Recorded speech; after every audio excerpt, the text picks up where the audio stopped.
안녕하세요. 좋은 하루 보내세요. 저희 채널이 마음에 드셨다면 좋아요와 구독 부탁드려요. 여러분의 응원이 힘이 된답니다. 63살, 저는 다시 사랑을 찾았다고 생각했습니다. 하지만 결혼식 날 제 며느리가 될 아이가 제 약혼자와 잠자리를 했다는 사실을 알게 되었습니다. 저는 아무것도 모르는 척 예식장에서 신랑을 남편으로 맞이하시겠습니까? 라는 질문이 울려 퍼지기를 기다렸습니다. 그리고 마이크를 잡고 말했습니다. 잠시만요. 계속하기 전에 모두에게 들려주고 싶은 이야기가 있습니다. 저는 그날을 마치 어제 일처럼 생생하게 기억합니다. 하객들로 가득 찬 성당, 꽃, 향 냄새, 여자들의 소곤거림, 빽빽이 들어찬 의자들, 하얀 웨딩드레스를 입고 줄에 신부님 앞에 서 있었습니다. 제가 할 일은 그저 고개를 끄덕이며 네라고 대답하는 것뿐이었습니다. 하지만 저는 갑자기 앞으로 나아가 마이크를 잡고 말했습니다. 진행하기에 앞서 모두에게 드릴 말씀이 있습니다. 장례에는 누군가의 의자가 삐걱거리는 소리가 들릴 정도로 정적이 흘렀습니다. 저는 약혼자의 눈을 똑바로 쳐다보며 조금도 떨지 않았습니다. 앞으로의 일은 그의 생각대로 흘러가지 않을 것임을 알았기 때문입니다. 이제부터 제가 모든 진실을 이야기할 참이었습니다. 하지만 제가 왜 그 성당에서 가장 중요한 결정의 기로에 서 있었는지 이해하시려면 모든 것의 시작으로 6개월 전으로 돌아가야 합니다. 평범한 토요일이었습니다. 저는 늘 혼자였고 그날도 인사동의 한 갤러리에 갔습니다. 그런 날이면 저는 그림들 사이를 거닐곤 했습니다. 제가 특별한 예술 애호가라서가 아니라 그곳에서는 외로움이 조금이나마 견딜만 했기 때문입니다. 인파 속에 있으면 내면의 공허함이 잘 들리지 않습니다. 당시 저는 혼자 살았습니다. 남편 철수는 15년 전 심근경색으로 세상을 떠났습니다. 모든 것이 갑작스럽고 무섭고 빠르게 일어났습니다. 저는 그때 울지 않고 부엌 식탁에 앉아 그저 멍하니 있었습니다. 그 후로 저는 아무 일도 없는 것처럼 살았습니다. 시간은 흘러갔고 더 이상 아무도 저를 수희야 차 좀 끓여줘라고 부르지 않았습니다. 아들은 다 커서 제 가정을 꾸렸고 저는 늘 혼자였습니다.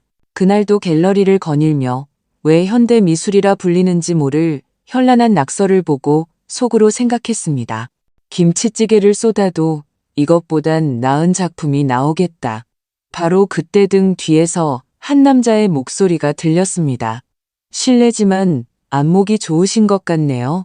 돌아보니 50대쯤으로 보이는 남자가 서 있었습니다. 저보다 키가 크고 관자놀이에는 희끗희끗한 머리카락이 보였고 단정한 감색 재킷을 입고 있었습니다. 그에게서는 품위가 느껴졌습니다. 보통 그런 남자들은 제 나이의 여자와는 말을 섞지 않고 지나치는데 그는 서서 미소 짓고 있었습니다. 안목은 무슨요? 이 그림을 보고 눈 감고 캔버스에 붓을 아무렇게나 던져도 똑같이 나오겠다고 생각했는데요. 그가 웃었습니다. 그의 웃음은 가식 없이 진실되고 생기가 넘쳤습니다. 예의상 짓는 미소가 아니라 듣기 좋고 전염성 있는 웃음이었습니다. 그리고는 손을 내밀었습니다. 박민준입니다. 김수희입니다. 여기에 자주 오시나 봐요? 집에 있기 싫을 때요. 민준 씨는요? 분위기를 좀 바꿔볼까 해서요. 예술이 머리를 맑게 해준다고 하더군요. 진짜 무언가를 느끼고 싶었습니다. 우리는 1시간 넘게 이야기했습니다. 그는 2년 전 아내와 사별했고 자식은 없다고 했습니다. 투자 분야에서 개인 컨설턴트로 일하며 출장이 잦은데 그날은 마침 서울에 잠시 들렀다가 갤러리에 오게 되었다고 했습니다. 가장 힘든 건 죽음 그 자체가 아니에요. 그가 말했습니다. 그 후에 찾아오는 외로움이죠. 매일 매반 혼자 사는 것에 다시 익숙해져야 하고 이제는 우리가 아니라 그저 나라는 걸 깨닫는 것. 그게 가장 힘들어요. 저는 그때 수년 만에 처음으로 누군가가 나를 이해해 준다고 느꼈습니다. 동정이나 연민이 아니라 그게 어떤 기분인지 정확히 아는 사람이었습니다. 그가 커피를 마시자고 제안했습니다. 저는 망설였습니다. 제 나이에 그런 제안을 덥석 받을 수는 없었으니까요. 하지만 마음속 무언가가 가봐라고 말했습니다. 그래서 저는 갔습니다. 그 후로 모든 것이 빠르게 진행되었습니다. 2주 후, 우리는 매일 저녁 그의 집이나 제 집에서 만났습니다. 한 달 후, 그는 우리 집에서 밤을 보내기 시작했습니다. 꽃과 케이크를 들고 오고, 와인을 가져오고, 저녁을 요리하고 음악을 틀었습니다. 부엌에서 저를 껴안으며 말했습니다. 당신과 함께하면서 다시 살기 시작했어. 그냥 존재하는 게 아니라 진짜 사는 것 말이야. 그는 매우 세심했습니다. 제 말을 귀담아 듣고 기억하고 제가 뭘 좋아하는지 물었습니다. 제 과묵함은 차가움이 아니라 강인함이라고 말해주었습니다. 3개월 후 그는 저를 제주도의 한 고급 리조트로 데려갔습니다. 멋진 객실, 촛불 아래의 저녁 식사, 해변 산책, 모든 것이 영화 같았습니다. 저는 오랫동안 이런 기분을 느껴본 적이 없었습니다. 그리고 스스로에게 말했습니다. 수희야, 불행을 기다리는 건 그만하고 내 자신에게 기회를 줘. 그러다 6개월, 그는 제 정원에서 남편 철수가 심었던 장미 덤불 바로 아래에서 무릎을 꿇고 반지 상자를 내밀었습니다. 수희 씨, 우린 20살이 아니에요. 가식떨 시간이 없죠. 남은 인생을 당신과 함께 진실하게 사랑과 존중 속에서 살고 싶습니다. 반지는 아름다웠습니다.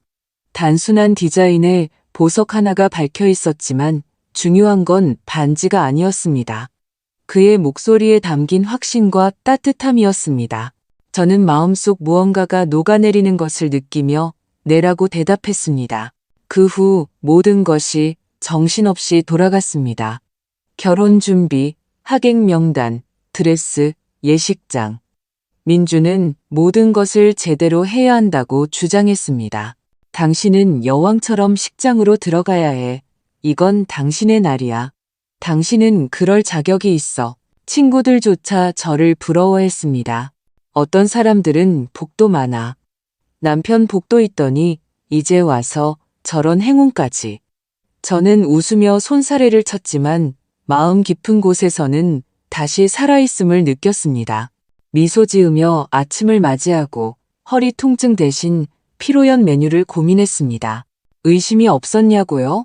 물론 마음 깊은 곳에 있었죠. 하지만 저는 그것을 억눌렀습니다. 믿고 싶었으니까요. 정말 간절히. 우리 여자들은 따뜻함이 너무 그리우면 스스로를 설득하는데 능숙하니까요. 하지만 결혼식을 일주일 앞두고 저는 불안한 꿈을 꾸기 시작했습니다. 제가 제단 앞에 서 있는데 누군가 등 뒤에서 속삭였습니다. 수희야, 눈을 봐. 그는 네가 아는 그 사람이 아니야. 그리고 저는 제단 앞에 서서 깨달았습니다. 침묵할 수 없다는 것을, 모르는 척할 수 없다는 것을. 그는 제가 포기할 거라고, 혼자 있기 싫어서 뭐든 감수할 거라고 생각했겠죠.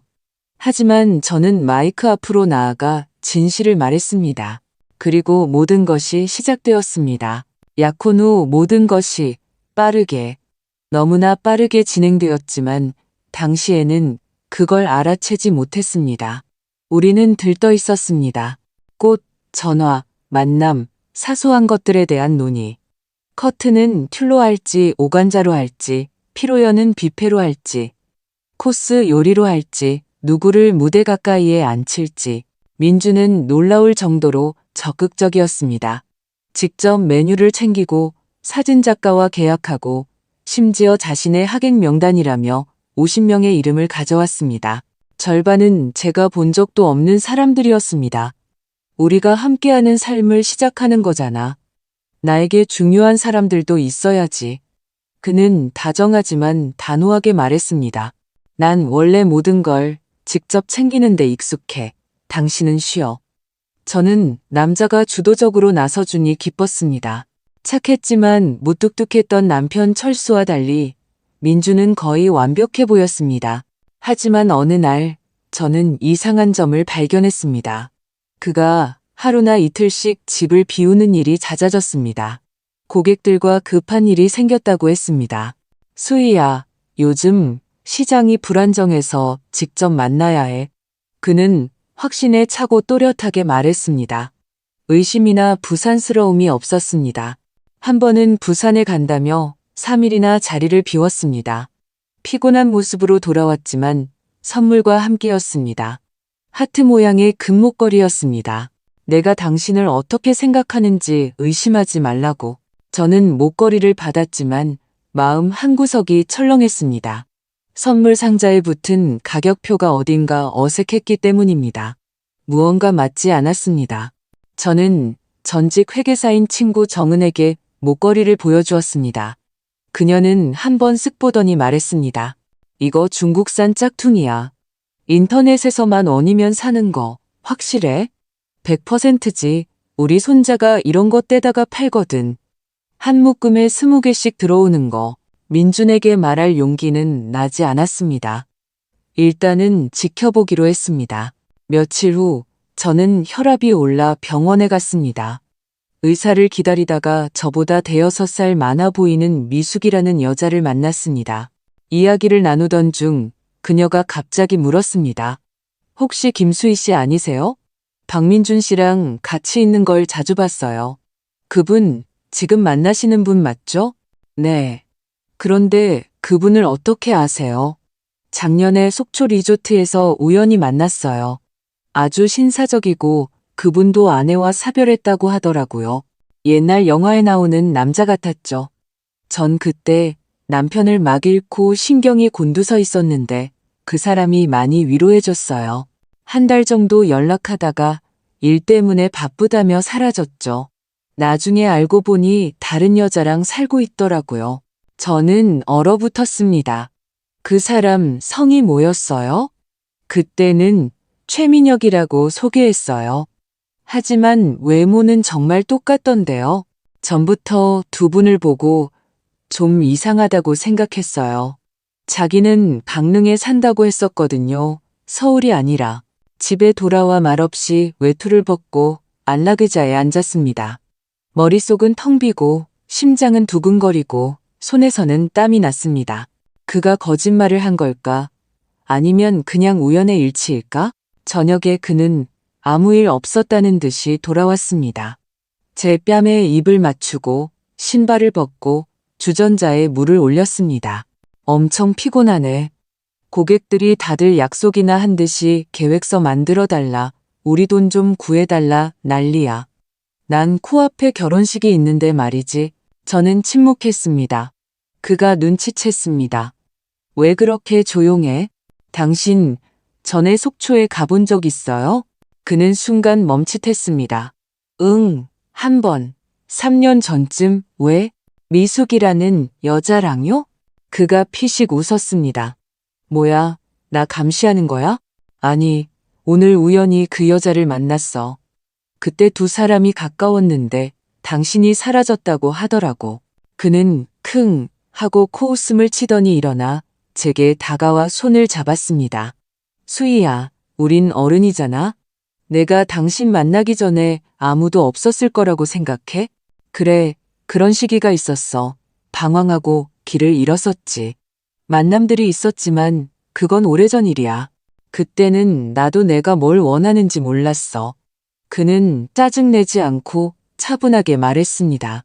하지만 저는 처음으로 그가 비난의 화살을 제게 돌리고 있다는 것을 느꼈습니다. 왜 과거를 파헤치냐는 듯이 말입니다. 다음 날, 저는 정은과 이야기했습니다. 만약 내 약혼자에게 과거에 이상한 일들이 있었다는 말을 들으면 넌 어떻게 할 것 같아? 싹 다 조사해야지. 그를 아는 사람들, 어디서 일했는지, 뭘 했는지 뒷조사라도 해야지. 그가 사랑한다고 맹세한다면? 사랑과 진실은 다른 거야, 수희야. 저는 조심스럽게 그의 친구들과 가족에 대해 묻기 시작했습니다. 아내가 죽었다면 왜 사진 한 장 없는지, 이전에 어디서 일했는지 대답은 모호했습니다. 아내는 있었지만 모든 기억을 지웠어. 볼 수가 없어서. 개인 회사에서 일했는데 폐업했어.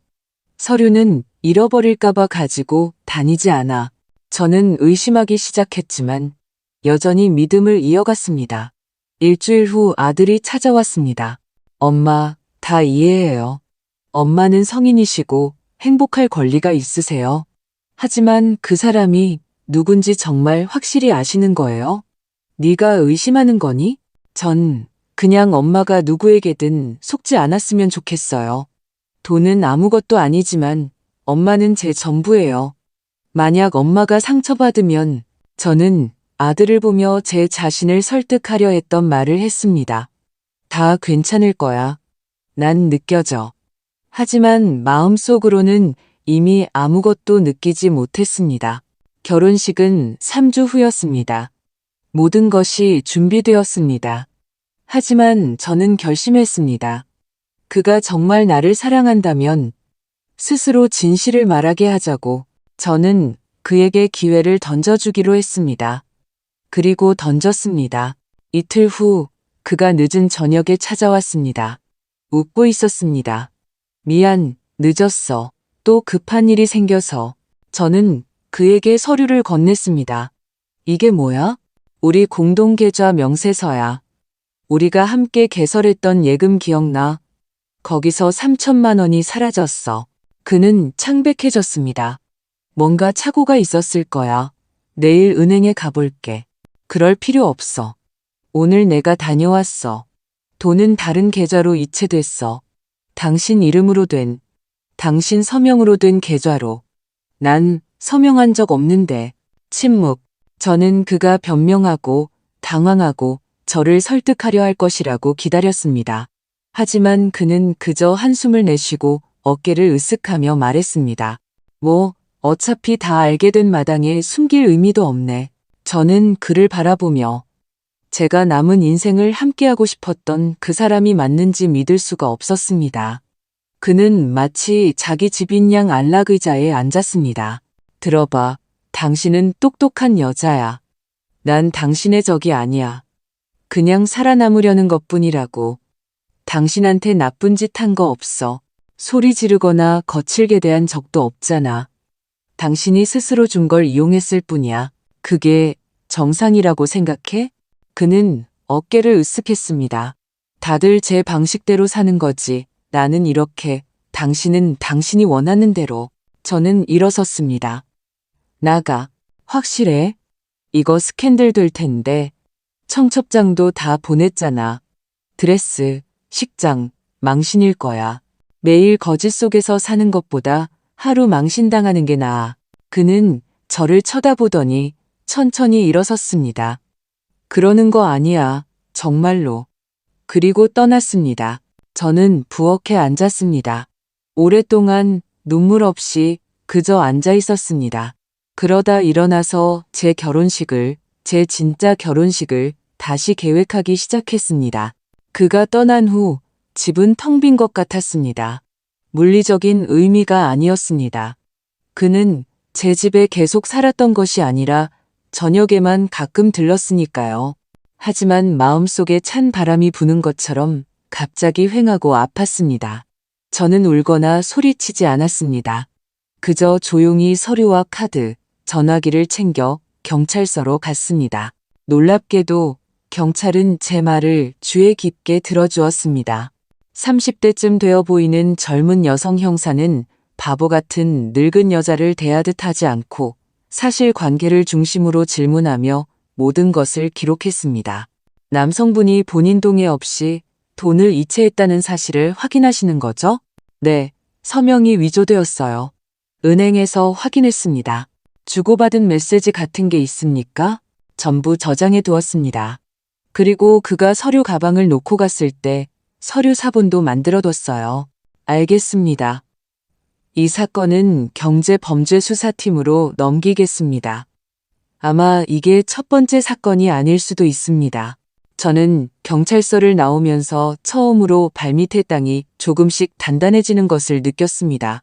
집에 돌아와 앉아서 전화기를 들고 검색하기 시작했습니다. 약혼자를 가장한 사기꾼, 대한민국 결혼 사기꾼, 과부를 노리는 사기 수법. 새벽 2시까지 읽었습니다. 후기, 기사, 커뮤니티 글. 모두 똑같았습니다. 친절하고 신사적이며 세심한 남자. 빠른 고백, 외로움을 파고드는 접근, 신뢰를 이용한 금전 요구, 그리고 실종. 혹은 저처럼 뻔뻔한 절도. 그때 저는 결심했습니다. 복수를 위해서가 아니라 진실을 위해 다른 피해자들을 찾아야겠다고. 저는 먼저 보경에게 전화했습니다. 우리는 지인을 통해 몇 번 만난 적이 있는 사이였습니다. 그녀가 인터넷에서 만난 남자가 희망을 주더니 사라져버렸다고 이야기했던 것이 기억났습니다. 보경아, 나 수희야. 전에 만났던 남자, 어느 날 갑자기 사라졌다고 했었지? 응, 왜 물어봐? 그 사람 이름이 민준이었어? 응, 박민준. 그 사람, 너한테도 나랑 결혼하려고 했어. 돈 가지고 사라졌고, 이제 그를 고소하려고 해. 침묵. 농담 아니지? 아니, 그리고 우리뿐만이 아닐 것 같아. 내가 너한테 갈게. 다음 날, 보경은 저희 집 부엌에 앉아 있었습니다. 그녀 앞에는 찻잔이 놓여 있었고, 손은 떨리고 있었습니다. 그땐 나 자신을 탓했어. 늙은 바보라고 생각했지. 우리 같이 제주도에 갈 거라고, 전원주택을 살 거라고 하면서 투자금 마지막 일부를 채워야 한다고 도와달라고 했어. 그러고는 끝이었지. 전화기는 꺼져 있고 SNS 계정은 삭제됐어. 얼마나 보냈어? 거의 2천만 원. 모아둔 돈 전부, 차까지 팔았어. 저는 그녀의 손을 잡았습니다. 너 혼자가 아니야. 그는 이걸 조직적으로 해왔어. 난 이미 경찰에 갔어. 이제 어떻게? 이제 다른 사람들을 찾아야지. 일주일 후 저는 제 나이대 여성들이 자주 이용하는 네이버 카페에 비공개 그룹을 만들었습니다. 이름은 간단하게 조심하세요. 약혼 사기꾼이라고 지었습니다. 처음 며칠은 조용했습니다. 그러다 첫 번째 메시지가 나타났습니다. 저도 돈을 잃었어요. 그는 매력적이었지만 돈을 빌려달라고 했어요. 수법은 하나같이 똑같았습니다. 저는 각자와 개인적으로 연락했습니다. 질문을 던지고 사진을 비교했습니다. 완전히 일치하는 경우도 있었고 거의 비슷한 경우도 있었습니다. 그중 한 명인 춘천의 태희 씨는 그가 제게 줬던 것과 똑같은 재킷을 입고 찍은 사진을 보내왔습니다. 다만 이름은 이진우였고 법원에서 일한다고 했다고 합니다. 저는 깨달았습니다. 이것은 그의 직업이었습니다. 우연도, 열정도, 실수도 아니었습니다. 시스템이었습니다. 저는 다시 경찰서로 갔습니다. 이번에는 출력물, 사진, 대화 내용을 가지고 갔습니다. 이건 심각하군요. 그 여성 형사가 말했습니다. 정말 큰일을 하셨습니다. 이 사건을 상급 부서로 넘기겠습니다. 이건 네트워크 범죄일 수 있습니다. 나오는 길에 저보다 나이가 많고 머리가 희끗한 정복 차림의 남자가 다가왔습니다. 김수희 씨 맞으십니까? 네. 저희와 이야기 좀 나누고 싶습니다. 여기서 말고요. 저희 사기 전담부서에 비슷한 사건들이 있습니다. 3일 후 저는 서울지방경찰청 건물에 앉아 있었습니다. 2명의 형사와 검찰청 직원이 저를 둘러싸고 모든 것을 기록했습니다. 저는 모든 것을 순서대로 이야기했습니다. 저희는 당신의 그 민준이 혼자가 아니라고 의심하고 있습니다. 그들 중 한 명이 말했습니다. 아마 그를 돕는 여자가 있을 겁니다. 친구인 척 신뢰를 얻는 방식으로요. 혹시 지피는 데 없으십니까? 저는 얼어붙었습니다. 눈앞에 민준의 친구라던 유라의 얼굴이 스쳐 지나갔습니다. 첫 만남 때 우연히 옆 테이블에 앉아 있었고 나중에 제게 전화해서 말했던 그 여자. 수희 씨, 그 사람 놓치지 마요. 진짜 괜찮은 사람이에요. 많은 일을 겪었지만 착하고 당신을 사랑해요. 저는 그때 운이 좋네 그의 친구와도 친해졌으니라고 생각했습니다. 하지만 이제 깨달았습니다. 그녀는 그 계획의 일부였습니다.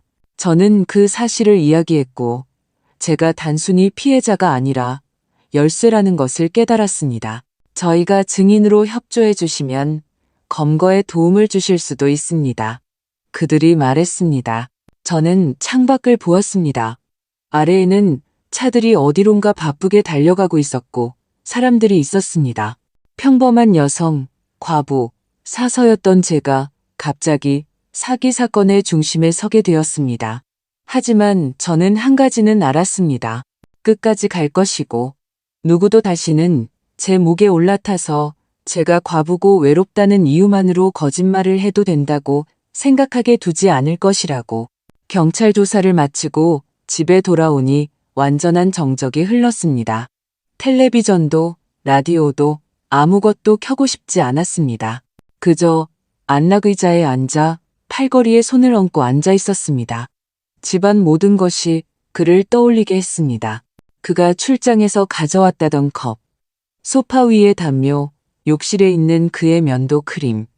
모든 것이 마치 그가 아직 여기 있고 잠시 빵을 사러 나간 것만 같았습니다. 하지만 저는 그가 진짜로는 돌아오지 않을 것임을 알았습니다. 체포된다면 어쩌면 다른 상황에서 다시 한번 그를 보게 될지도 모르겠지만요. 다음 날 저는 보경에게 갔습니다. 우리는 그녀의 부엌에 앉았습니다. 그녀는 주전자에 물을 올리고 집에서 만든 쿠키를 꺼냈습니다. 나도 경찰서에 다녀왔어. 그녀가 말했습니다. 나도 조사를 받았어. 우리 같은 사람이 서울과 경기 지역에만 벌써 10명이 넘는데 나도 같은 말을 들었어. 제가 한숨을 쉬었습니다. 게다가 거의 모든 여성이 50대 이상이야. 과부, 이혼녀, 독신 여성들. 그는 누구를 노려야 하는지 아는 거야. 보경이 조용히 말했습니다. 우리가 어리석은 게 아니야. 그냥 마음이 아픈 건데 그는 그걸 보고 포착하는 거지. 우리는 말없이 앉아 있다가 제가 말했습니다. 있잖아, 우리 진짜 그룹을 만들자. 그냥 카페나 커뮤니티가 아니라 개인적인 이야기, 조언, 변호사 연락처가 있는 진지한 그룹을. 그들이 우리와 같은 상황에 처했을 때 도움을 받을 수 있는 곳으로 말이야. 일종의 연합체처럼. 왜 안 되겠어? 이름은 여성연대라고 하자. 우리를 이용한다면 함께 맞서 싸우는 거야. 보경이 미소 지었습니다. 너는 그냥 수위가 아니야. 너는 힘이야. 정말로. 아첨하지 마. 난 그냥 화가 난 거야. 바로 그 분노로 산도 옮길 수 있는 거야. 며칠 후 우리는 미숙과 태희, 두 명의 다른 여성과 만났습니다. 두 사람 모두 비슷한 이야기를 가지고 있었습니다. 한 명은 부산의 사업에, 다른 한 명은 조카의 수술비로 돈을 보냈습니다. 저는 그들의 이야기를 들으며 죄책감을 느낀 것이 저 혼자가 아니라는 것을 깨달았습니다. 우리 모두 스스로를 할 수 있는 한 물어뜯고 있었습니다. 왜 몰랐을까? 제가 말했습니다. 여러분, 이제 자신을 탓하는 건 그만해요. 우리를 무너뜨린 건 순진함이 아니라 인간적인 선량함이었어요. 우리는 따뜻함과 친밀함을 원했고 쓰레기 같은 놈에게 신뢰를 준 거예요. 하지만 그게 우리를 어리석게 만드는 게 아니라 그를 범죄자로 만드는 겁니다. 태희 씨가 울었습니다. 미숙 씨는 제 손을 꽉 잡았고 그 순간 저는 이것이 시작임을 깨달았습니다. 우리는 비공개 초대 전용 채널을 만들었습니다. 거기에는 이야기, 조언, 변호사 연락처, 긴급 전화번호 링크가 있었습니다. 매일 누군가가 글을 썼습니다. 안녕하세요. 제 이야기를 해도 될까요? 여러분이 있어서 감사합니다. 저 혼자인 줄 알았어요. 저도 거의 당할 뻔했어요. 그가 만나자고 했는데 사진을 검색해보고 여러분을 찾았어요. 보경은 소통을 담당했고 저는 경찰 관련 업무를 처리했습니다. 정은은 법률적으로 도왔습니다. 기자들이 우리에게 연락하기 시작했습니다. 한 젊은 유튜버가 우리에 대한 영상을 만들었고 조회수가 30만 회를 넘자 메시지 수가 급격히 늘었습니다. 그러던 어느 날 수사과에서 전화가 왔습니다. 공범 혐의로 한 여성을 체포했습니다. 이름은 유라. 아시는 분입니까? 저는 자리에 앉았습니다. 네, 민준의 친구예요. 아니, 그렇게 생각했었죠. 첫 만남 때 그와 함께 있었고, 나중에 전화해서 그가 얼마나 좋은 사람인지 말해줬어요. 그녀는 여성들에게 신뢰를 얻도록 돕고, 적합한 대상을 찾고, 정보를 수집하며 현금화를 통해 돈을 받았다고 자백했습니다. 이제 증언을 하고 있습니다. 당신의 정보도 사건에 포함되어 있고, 그놈은 아직 찾지 못했지만 다른 사람의 신분증을 쓰고 있는 것으로 알고 있습니다. 은행과 공항에 조회를 요청했으니 나타나는 즉시 체포할 겁니다. 저는 감사 인사를 하고 전화를 끊었습니다. 그날 밤 저는 잠을 이룰 수 없었습니다. 머릿속에는 생각들이 맴돌았습니다. 그가 그토록 침착하고 확신에 차서 아무 일도 없는 것처럼 거짓말을 했다는 말인가? 그는 내 눈을 보며 사랑한다고 말하고 그러고는 그냥 사라져서 다른 사람에게 똑같은 짓을 했다. 그가 돈을 가져간 것보다 더 화가 나는 것은 그가 영혼을, 관심을, 인간적인 온기를 가져가서는 마치 쓴 물건처럼 버렸다는 것이었습니다. 저는 아들에게 갔습니다. 아들은 문 앞에서 저를 맞으며 뺨에 입을 맞췄습니다. 엄마, 괜찮으세요? 응, 그냥 네가 알아줬으면 해서 나 행동하기로 결심했어. 그냥 불평만 하는 게 아니라 그룹을 만들었고 이미 몇몇 여성을 도왔어. 아들은 맞은편에 앉아 주위에 깊게 들었습니다. 엄마가 자랑스러워요. 그런 말 마. 그냥 내가 약하지 않다는 것만 알아줘. 오랫동안 침묵하고 참았지만 더는 아니야. 아들이 미소 지었습니다. 이제 엄마한테 함부로 덤비면 안 되겠네요. 일주일 후 다시 전화가 왔습니다. 그를 찾았습니다. 광주에 있습니다. 아파트를 빌렸고 신분증은 이진우라는 이름으로 되어 있습니다. 이미 영장이 발부되었습니다. 동의하시면 주요 증인이 되어 주실 수 있습니다. 저는 전화를 끊고 창밖을 보았습니다. 거리에는 라일락이 피어 있었습니다. 사람들은 장바구니를 들고 아이들과 함께 혹은 그냥 산책하며 지나가고 있었습니다. 저는 이제 제 이야기가 사랑이 아니라 정의에 관한 것임을 알았습니다. 그리고 저는 이 이야기를 끝까지 끌고 갈 것입니다.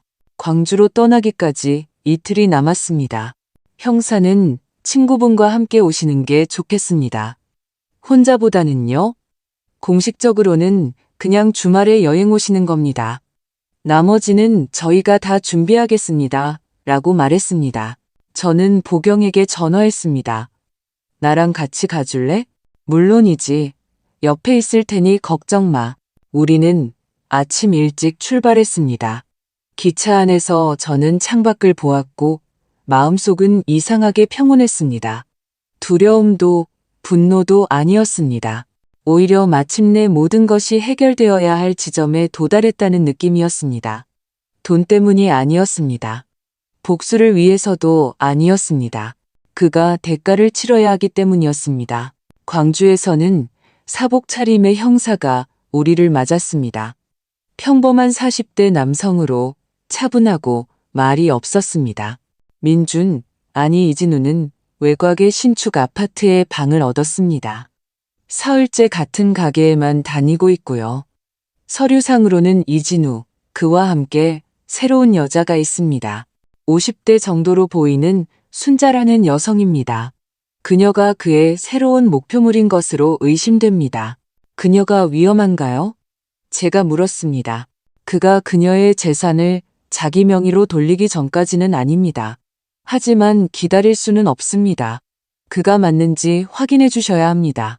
우리는 택시를 타고 그 집 쪽으로 갔습니다.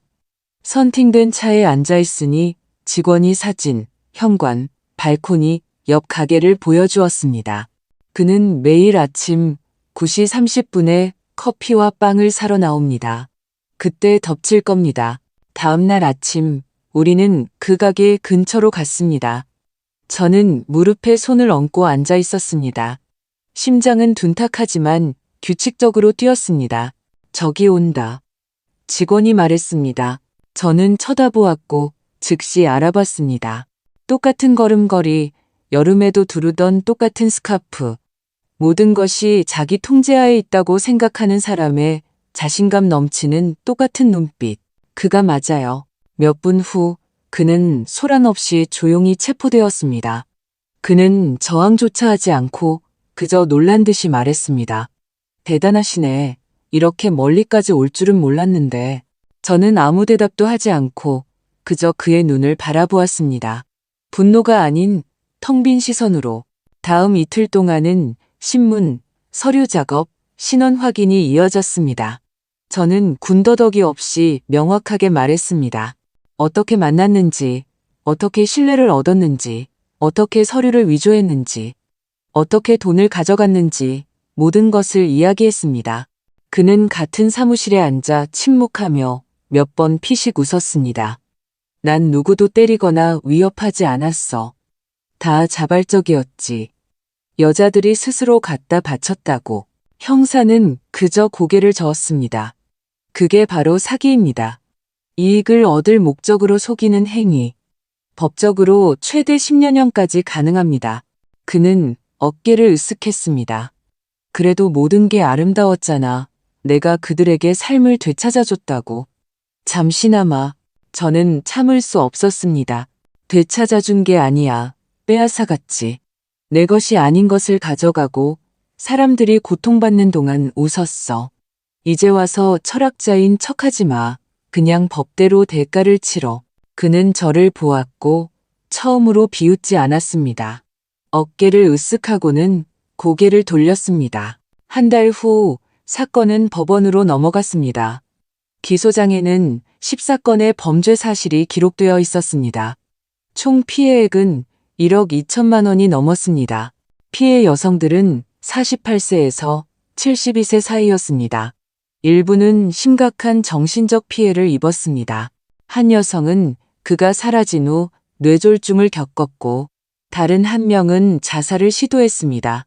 저는 이것을 읽으며 그가 아니라 우리 성인 여성들이 여전히 그와 같은 자들 앞에서 무방비 상태로 남아있다는 사실에 화가 났습니다.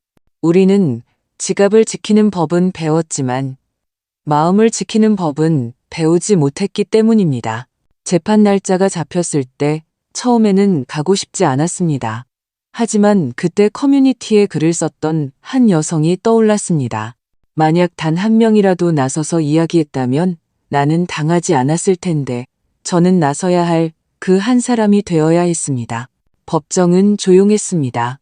그는 피고인석에 앉아 아래를 내려다보고 있었습니다. 셔츠에 넥타이 차림. 피곤해 보였지만 초라하지는 않았습니다. 저는 나가서 법정 앞에 섰습니다. 손에는 연설문이 적힌 종이를 들고 있었지만 읽지는 않았습니다. 그냥 말했습니다. 저는 복수를 원하지 않습니다. 저는 그가 더 이상 누구도 속이지 않기를 바랍니다.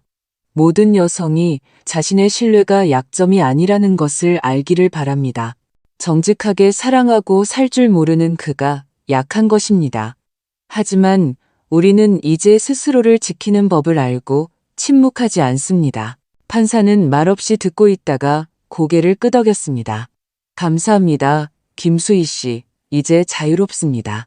재판 후 30대쯤 되어 보이는 젊은 여성이 다가왔습니다. 저, 선생님 채널을 봤어요. 저희 어머니가 선생님과 동년배세요. 제가 보여드렸어요. 저희 몇 년 만에 처음으로 대화했어요. 감사합니다. 저는 그녀를 안아주며 이 모든 것이 헛되지 않았다는 것을 깨달았습니다. 나중에 기자들이 저와 보경에게 어떻게 모든 것을 시작했는지 물었을 때 저는 말했습니다. 어느 날 저는 혼자인 것이 두려워지는데 지쳤습니다. 그리고 깨달았죠.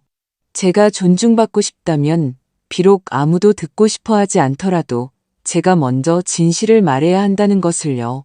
법원은 그에게 가석방 없는 6년 8개월의 징역형을 선고했습니다. 그리고 우리는 계속 나아갔습니다. 재판이 끝나도 안도감은 없었습니다. 환희도 승리감도 없었습니다. 그저 무거운 가방을 끌다가 마침내 바닥에 내려놓은 듯한 조용하고 평온한 피로감뿐이었습니다. 그 후로는 서류 작업이 많았습니다. 피해액의 일부가 환급되었지만 물론 전부를 돌려받지는 못했습니다. 일부는 차명 계좌로 빠져나갔고 일부는 현금화되었으며 일부는 그냥 사라졌습니다. 하지만 저는 반년 후에야 약 800만 원 정도를 돌려받았습니다. 정은은 이게 어디야? 중요한 건 그가 감옥에 갔다는 거지라고 말했습니다. 하지만 저는 돈이 가장 중요한 것이 아님을 알았습니다. 가장 중요한 것은 제가 더 이상 침묵하지 않고 부끄러워하지 않고 제 탓인 양 스스로를 설득하지 않았다는 것입니다. 보경은 여성연대 그룹과 관련된 모든 일을 맡았습니다. 그때쯤 우리는 네이버 카페에서 정식 웹사이트로 옮겼습니다. 거기에는 이야기, 검증된 사기수법, 법률 지원, 사기꾼 구별법 같은 섹션이 있었습니다. 군더더기 없이 간결하고 실용적이었습니다. 매주 누군가가 글을 썼습니다. 여러분 덕분에 모든 것을 잃을 뻔한 걸 막았어요. 그도 자신을 사별했다고 했고 이름도 민준이었어요. 이걸 해주셔서 감사합니다. 부끄러운 줄 알았는데 이제는 아니에요. 저는 그냥 사람일 뿐이에요. 어떤 이야기들은 제 이야기와 거의 판박이었습니다. 중년의 지적인 남자가 다가와 필요한 말을 해주고 늘 외로움을 파고들어 신뢰를 빼앗아 갔습니다. 어느 날 저는 편지를 받았습니다. 진짜 종이 편지. 발신 주소 없이 순자라는 이름만 있었습니다. 마가렛 씨, 저는 뉴스를 보고서야 무슨 일이 있었는지 알게 되었습니다. 저는 그와 함께 광주에 살았던 바로 그 사람입니다. 그는 이혼했고 당신이 악의적이고 복수심에 불타는 여자라며 그의 사업을 빼앗으려 한다고 말했습니다. 저는 그때 그 말을 믿었습니다. 하지만 법정에서 당신의 연설을 보고 제 세상이 무너졌습니다. 당신에게 감사합니다. 저는 벼랑 끝에 서 있었습니다. 저는 편지를 들고 있었고 가슴이 저려왔습니다. 동정심 때문이 아니라 우리가 스스로를 탓하고 어리석고 순진하다고 얼마나 쉽게 세뇌당하는지 때문이었습니다. 하지만 우리는 그저 솔직한 대우를 받고 싶었을 뿐입니다. 장난의 대상이 되고 싶지 않았을 뿐입니다. 저는 보경에게 전화했습니다. 새로운 코너를 만들자. 사기꾼에 대한 것뿐만 아니라 외로움에 대해서도. 외로움을 부끄러워하지 않는 법, 혼자 살면서도 절망하지 않는 법에 대해서 말이야. 그녀는 동의했습니다. 맞아. 그렇지 않으면 모든 것이 반복될 뿐이야. 새로운 얼굴, 새로운 이름으로 독자들과의 만남에서 한 여성인 정희 씨가 제게 다가왔습니다. 있잖아요. 저는 한 남자와 5년을 살았어요. 괜찮았는데 나중에는 거칠어졌죠. 저는 참았어요. 그러다 선생님 이야기를 듣고 떠났어요. 제 남자가 사기꾼이어서가 아니라 저도 저 자신을 선택할 권리가 있다는 걸 깨달았기 때문이에요. 저는 그녀 앞에서 울었습니다. 이것은 복수가 아니라 선택에 관한 것이었기 때문입니다. 우리가 편하고 인내심 있고 차분한 여성이 아닐 수도 있다는 것. 우리는 그냥 우리 자신일 수 있다는 것. 봄에 우리는 지역 방송국의 저녁 프로그램에 초대받았습니다. 저와 보경 그리고 다른 2명의 그룹 회원이 함께 출연했습니다. 28살쯤 되어 보이는 젊고 단정한 진행자가 물었습니다. 어떻게 강해졌다고 느끼셨나요? 저는 잠시 생각에 잠겼습니다. 제가 강해졌다고 생각하지 않아요. 저는 그저 약한 것에 지쳤을 뿐이에요. 모든 것이 괜찮은 척하는 것에 지쳤어요. 그리고 깨달았죠. 침묵이 항상 평화는 아니라는 것을. 때로는 그것이 두려움이라는 것을. 그리고 두려움은 먹이를 주면 안 되고 쫓아내야 한다는 것을요. 관객들이 박수를 쳤고 저는 생각했습니다.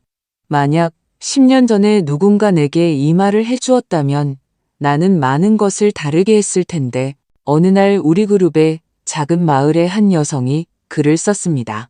안녕하세요. 저는 자주 읽을 수는 없어요. 휴대폰이 구형이라서요. 하지만 감사드립니다. 당신의 이야기가 우리에게도 전해졌기 때문입니다.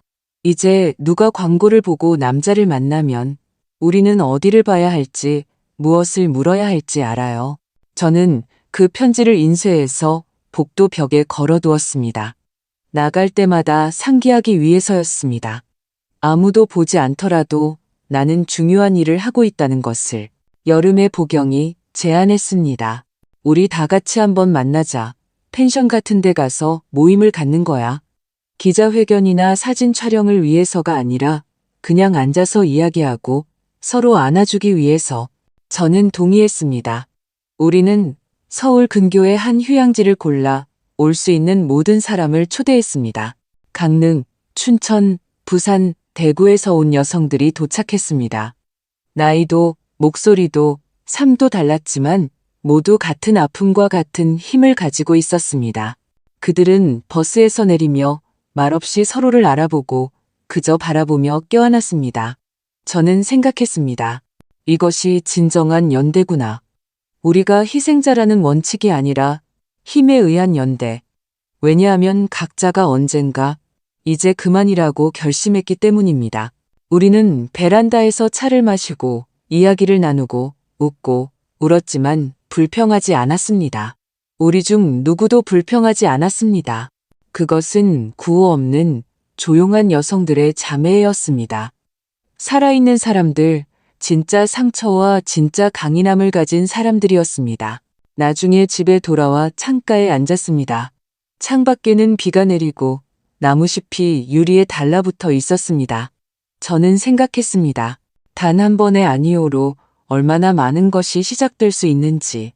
거짓에, 굴욕에, 혼자가 되는 두려움의 아니오라고 말하는 것.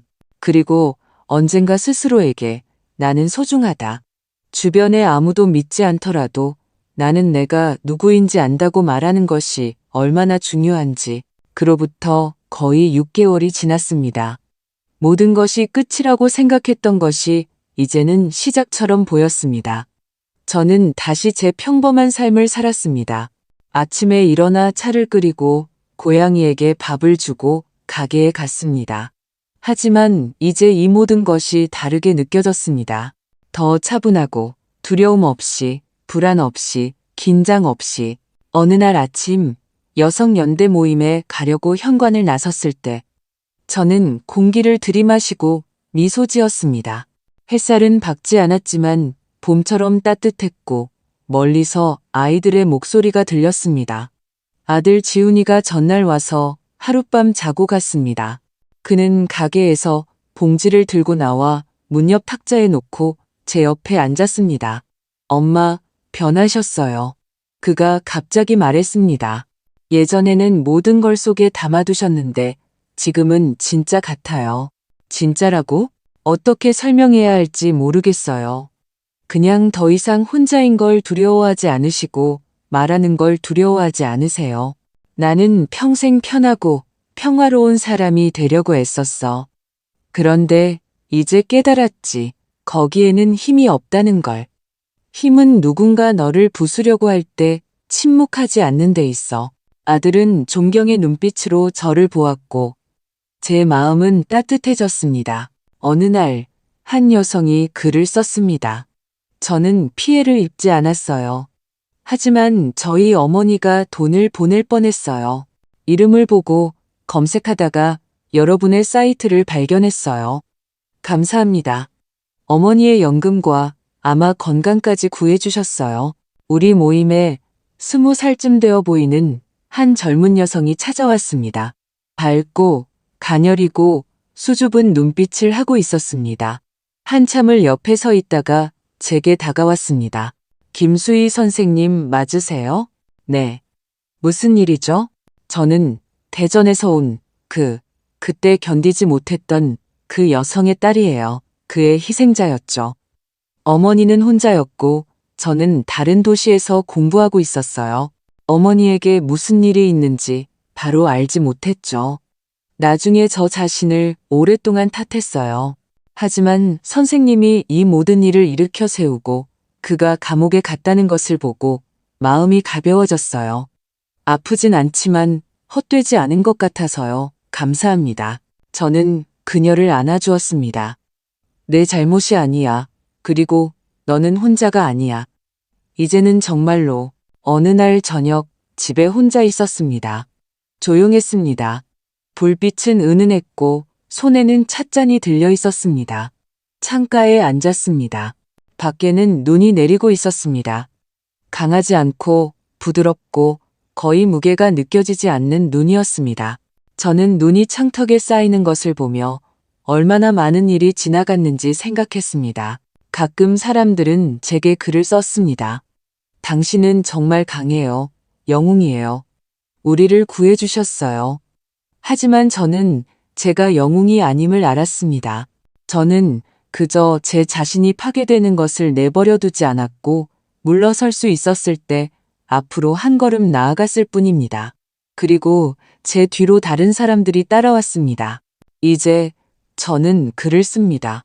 제 이야기뿐만 아니라 다른 사람들의 이야기도 전합니다.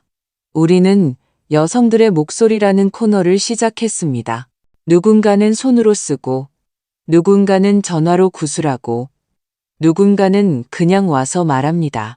그리고 이 모든 것은 이제 침묵 속으로, 공허 속으로 사라지지 않고 듣는 사람들의 귀에 들립니다. 어느 날 짧은 편지가 왔습니다. 군더더기 없이 우리에게 말할 권리를 주셔서 감사합니다. 저는 그 편지를 오랫동안 손에 들고 있었습니다. 그러다 울음이 터졌습니다. 아픔 때문이 아니라 마침내 누군가 들어주었다는 사실에 눈물이 났습니다.